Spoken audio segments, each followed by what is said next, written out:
오늘 우리에게 주시는 하나님의 말씀은 신약성경 누가복음 2장 11절에서 14절의 말씀입니다. 제가 봉독해 드리겠습니다. 이 계시의 말씀을 봉독할 때에 다 함께 살아계신 하나님의 음성을 들으시기를 바랍니다. 오늘 다윗의 동네에 너희를 위하여 구주가 나셨으니 곧 그리스도 주시니라. 너희가 가서 강보에 쌓여 구유에 누워 있는 아기를 보리니 이것이 너희에게 표적이니라 하더니 호련히 수많은 천군이 그 천사와 함께 하나님을 찬송하여 이르되 지극히 높은 곳에서는 하나님께 영광이요 땅에서는 하나님께 기뻐하신 사람들 중에 평화로다 하니라. 아멘. 성탄절입니다. 즐거운 성탄절 되시고 새해 복 많이 받으시기 바랍니다. 우리는 성탄절이면 아기 예수님을 생각합니다. 그분은 하나님이신데 사람이 되셨습니다.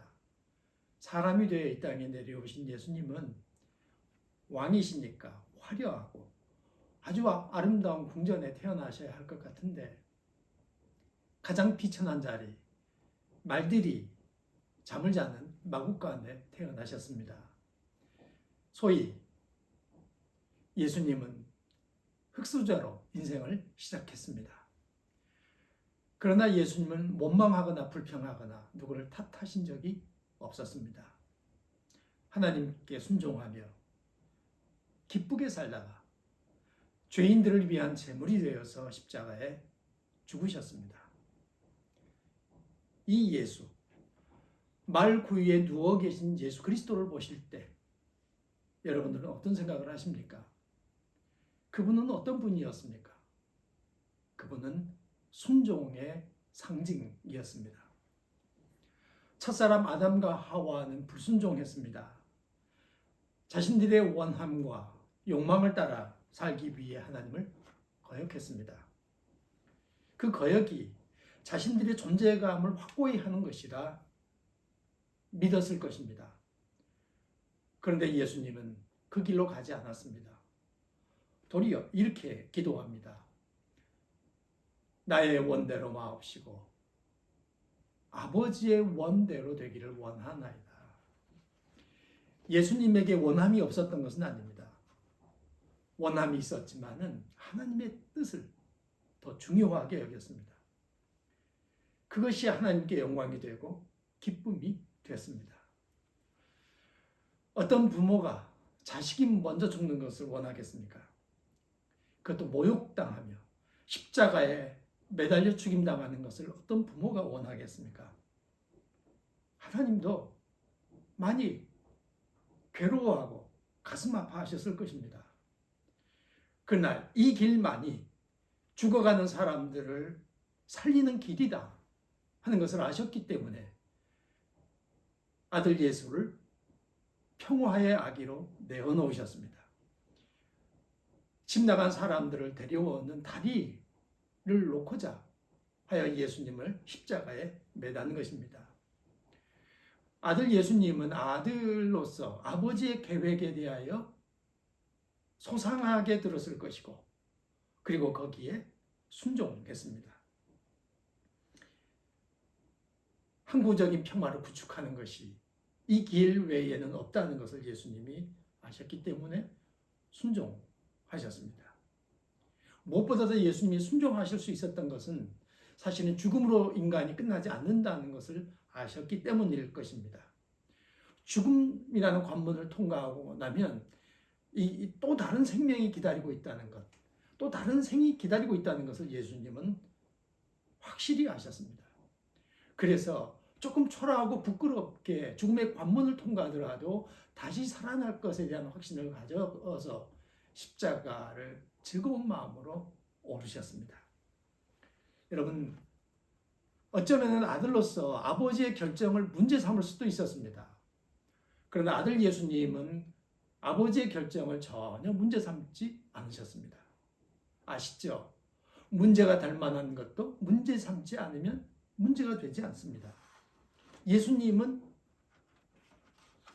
자신이 십자가에 죽임당하면서 평화를 만들어내는 이 일을 아주 아버지의 잘못된 결정이라고 여겨서 항거하거나 문제 삼지 않았습니다. 도리어 기꺼이 그 길로 갔습니다. 사람들은 평화를 만들겠다며 무기를 개발하고 전쟁을 일으킵니다. 그렇게 해서 평화가 오던가요? 죄 없는 아이들만 죽어나가고 힘없는 여성들만 죽어나갑니다. 수많은 사람들이 피 흘리며 쓰러지는데 그 위에 평화의 꽃이 피어나던가요? 아닙니다. 그럴 리가 없습니다. 하나님은 평화를 구축하는 유일한 방법이 평화의 아기 예수 그리스도를 내어놓는 것이라고 하는 사실을 아셨습니다. 그래서 결정하셨고 예수님은 순종하여 베들레헴 마구간에 태어나셨습니다. 그분은 우리를 살리기 위해서 아기 예수가 되어 이 땅에 오셨습니다. 그분은 하나님과 원수되어 살아가고 있는 인간들이 아버지 집으로 돌아갈 수 있는 다리를 놓기 위하여 사람의 몸을 입고 이 땅에 내려오셨습니다. 오늘 성경 말씀 보시면 너희가 가서 강보에 쌓여 구유에 뉘어 있는 아기를 보리니 이것이 너희에게 표적이니라 이렇게 말씀합니다. 강보에 쌓인 아기 예수가 표적, 기적이다 그런 얘기입니다. 이 기적은 하나님이 사람이 되었다는 것이죠. 뿐만 아니라 죄인인 인간을 하나님께서 이처럼 사랑하신다. 그런 상징입니다. 이것이야말로 기적이다 이런 얘기입니다. 여러분, 사람의 기적이라고 사람의 사랑이라고 하는 것은 매력 있고 괜찮은 사람들을 향하여 가는 건 아니겠습니까? 근데 하나님의 사랑은 죄인들을 향하여 갔습니다. 그들을 살려내기 위하여 자기가 사랑했던 아들을 내어놓는 이것이야말로 기적인 거죠. 하나님께서 우리를 얼마나 사랑하시는지를 보여주는 가장 구체적인 징표가 되는 겁니다. 예수 그리스도 이분은 하나님의 여러분을 위한 선물입니다. 이 선물을 받아들이시기 바랍니다. 그러면 거기서부터 인생은 다시 시작됩니다. 물 같은 존재가 포도주 같은 존재로 변화됩니다. 그리고 희망은 없다고 생각됐던 인생에 소망이 꽃처럼 피어나게 됩니다. 더 이상은 길이 없다고 생각되는 인간에게 길이 새롭게 열리게 됩니다. 이 아기 예수를 여러분을 위한 선물로 받아들이시는 성탄절이 되셨으면 참 좋겠습니다. 바울은 베드로 일행이 전하는 복음을 듣고 그게 유대 전통에 어긋난다고 생각했습니다. 자기들의 신념과 맞지 않는다고 생각했기 때문에 이 다른 사람들은 죽여야 된다 이렇게 생각을 한 거죠. 그리고 죽이는 일에 앞장을 섭니다. 그런 목적으로 다메섹으로 가다가 예수님을 만나게 됐고 존재의 변화를 경험하게 됐습니다. 한평생 일어서지 못했던 사람이 일어서게 되고 보지 못했던 사람이 보게 된 것과 같은 변화였습니다. 하나님의 아들 예수 그리스도를 나를 위한 선물로 받아들일 때에 이런 변화가 개인들에게 일어나게 됩니다. 성탄절은 매년 절기로 우리에게 다가옵니다. 때가 되면 다시 12월 25일 성탄절이 우리에게 다가오고 또 다가오고 또 다가옵니다. 그러나 가장 소중한 일은 시간을 따라서 우리에게 다가오는 성탄절이 아니라 예수 그리스도가 내 삶에 하나님을 위한 선물이라고 믿어지는, 그래서 그 예수 그리스도가 내 가슴 속에 들어오는 그와 같은 사건입니다. 이 사건이 우리에게 있게 될 때에 우리는 다른 인생을 살아갈 수가 있게 됩니다. 우리는 눈물을 드디어 닦을 수 있게 되고 미소 지을 수 있게 됩니다. 우리는 절망적인 상황에서 돌아서서 아버지 집으로 돌아가는 다리를 건너갈 수 있게 됩니다. 예수 그리스도 그분은 누구를 위해서 오셨습니까? 여러분을 위해 이 땅에 오셨습니다.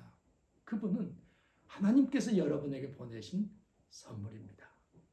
그분을 받아들이시고 그분과 함께 여러분의 삶을 행복하게 살아가셨으면 좋겠습니다. 그리고 이 세상 소풍 마치는 날 다시 아버지 집으로 다 함께 손을 잡고 걸어가는 복된 일이 여러분의 삶 가운데 있게 되길 빕니다. 그렇게 살아가시면 이 성탄절은 정말로 기쁜 날이 됩니다. 축하할 날이 됩니다. 그리고 찬송을 부를 수 있게 됩니다. 오늘 성경에 보면 천사들이 노래했습니다. 지극히 높은 곳에서는 하나님께 영광이요, 땅에서는 하나님이 기뻐하신 사람들 중에 평화라다. 하늘의 영광, 땅에는 평화. 이 놀라운 일이 여러분에게도 있게 되길 바랍니다.